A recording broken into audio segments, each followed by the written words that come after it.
Hi, welcome to my channel. In this video I'm going to show you how to design this custom cutout in Cricut Design Space.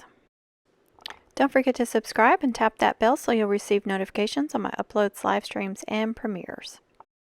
Just in case you are new to Cricut Design Space to start a new project, just simply go up there to the right, upper right, that green button, and click New Project, and then you'll click on Text to pull up a text box, and you can start spelling their name.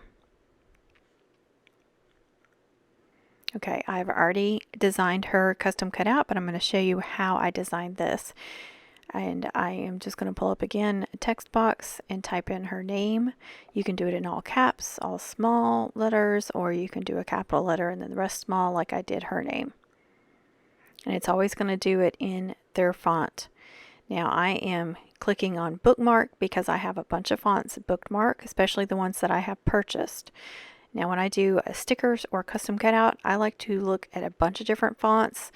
You know, I type in their name and look at a bunch of different fonts before I decide which one. I've already gone through this process, so I know I want to use black pink, and I have that typed up there real big, not only so you guys can see that and remember that name, that font name, but for myself so I can remember which one it is because it's not going to save it.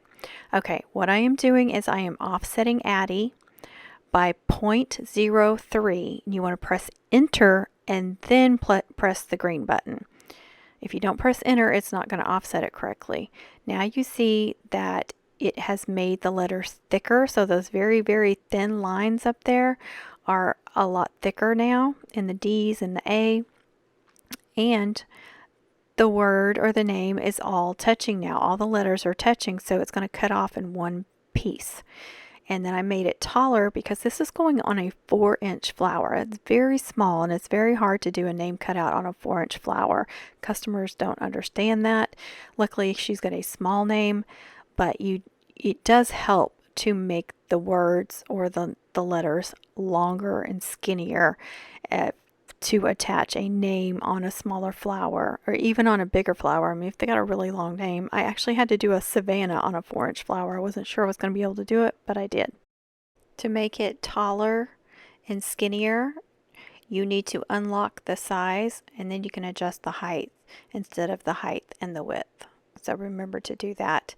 Now I'm ready to offset the name for the first time.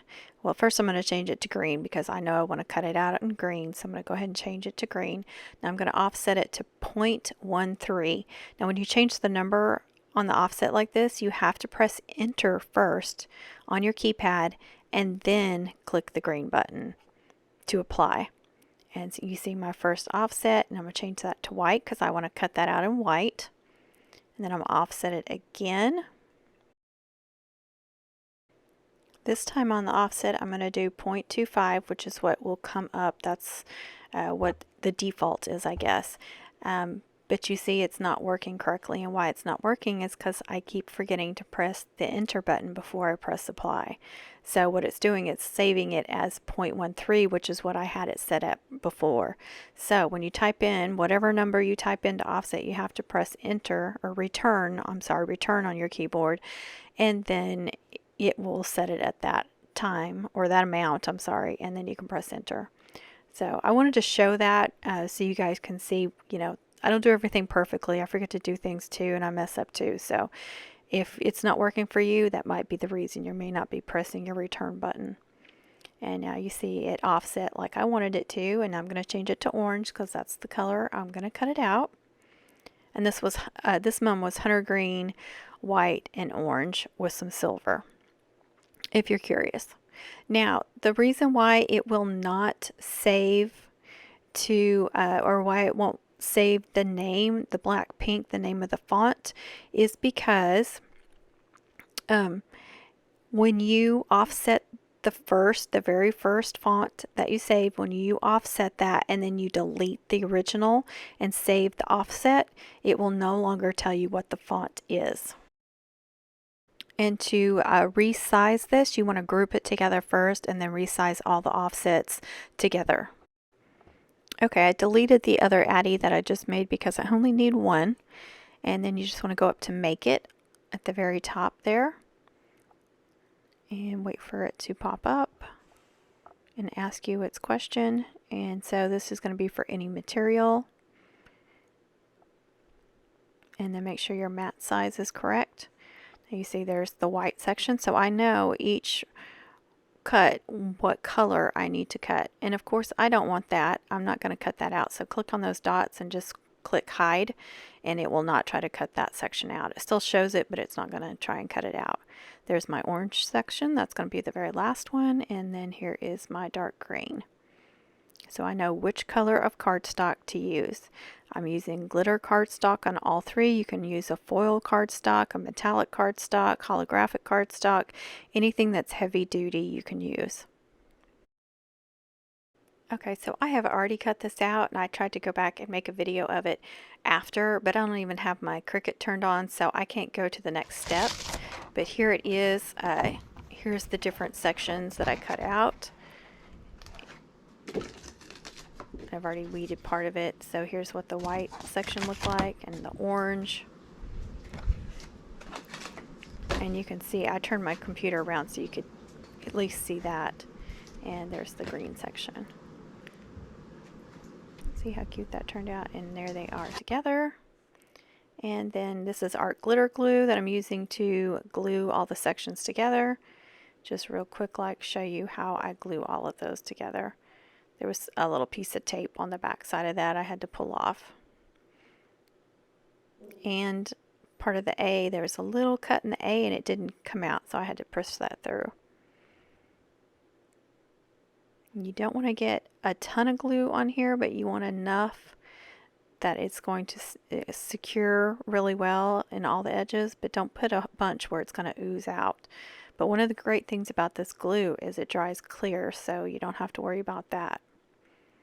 And just tap it down. Don't worry about it not being real secure yet.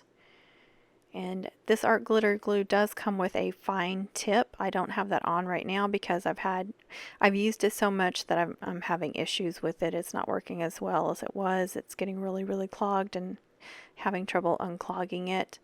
But it does have that really fine tip, and when it does work, it's really great for all these little fine lines like this. But I still got her name covered with the glue, and no big issues.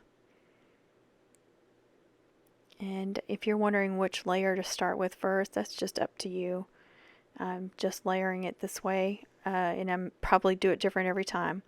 Now I'm pressing down, and I'm going to get some non-stick paper. This is my label, my thermal label maker paper after I've taken the stickers off, and I just place it between those two.